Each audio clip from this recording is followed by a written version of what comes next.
बहुत समय पहले वैदेश नाम का एक सुंदर नगर था।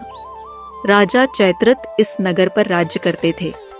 वह बहुत ज्ञानी और धर्मात्मा थे। उस नगर में सभी वर्ण के लोग मिलजुल कर रहते थे। वहां सदैव वेदों की गूंज सुनाई देती थी। उस नगर में कोई भी दरिद्र और नास्तिक नहीं था तथा सभी लोग भगवान विष्णु की पूजा करते थे। एक बार फाल्गुन महीने की आमलकी एकादशी के दिन राजा और नगर के सभी लोग मंदिर गए। वहां उन्होंने आंवले के वृक्ष की पूजा धूप दीप पंचरत्न आदि अर्पित करके की। उसी रात वहां एक दुराचारी शिकारी आया। भूख प्यास से व्याकुल होकर वह इस मंदिर में आया और एक कोने में बैठ गया और आमलकी एकादशी का महत्व सुनने लगा। उस शिकारी ने सारी रात भक्तों के साथ व्यतीत की।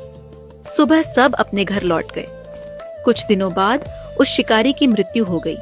उसके हिंसक कार्यों की वजह से वह नरक जाने योग्य था, लेकिन उस दिन आमलकी एकादशी का व्रत करने के कारण उसने अगले जन्म में राजा विद्वत के यहाँ जन्म लिया। उसका नाम वसुरथ रखा गया। वे बड़ा होकर एक कर्मवीर राजा बना। वह भगवान विष्णु का भक्त था और सभी को समान सम्मान देता था। एक दिन राजा वसुरथ शिकार के लिए जंगल गए। वह रास्ता भटक गए और एक पेड़ के नीचे सो गए, परंतु कुछ समय बाद वहां डाकू आ गए और वे राजा को अकेला देखकर उन्हें मारने के लिए दौड़े। तभी राजा के शरीर से एक दिव्य देवी प्रकट हुई। उन्होंने सभी डाकुओं को मार दिया। जब राजा जागे तो उन्होंने चारों ओर मरे हुए डाकुओं को देखा और सोचने लगे, इन डाकुओं को किसने मारा है? तभी आकाशवाणी हुई, हे राजन, तुम्हारी रक्षा स्वयं भगवान विष्णु ने की है। यह सुनकर राजा ने भगवान विष्णु को धन्यवाद दिया और नगर लौटकर वापस सुखपूर्वक राज्य करने लगे।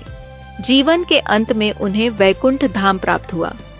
इसी प्रकार जो भी मनुष्य श्रद्धा से आमलकी एकादशी का व्रत करता है, वह निश्चित रूप से वैकुंठ धाम को प्राप्त करता है।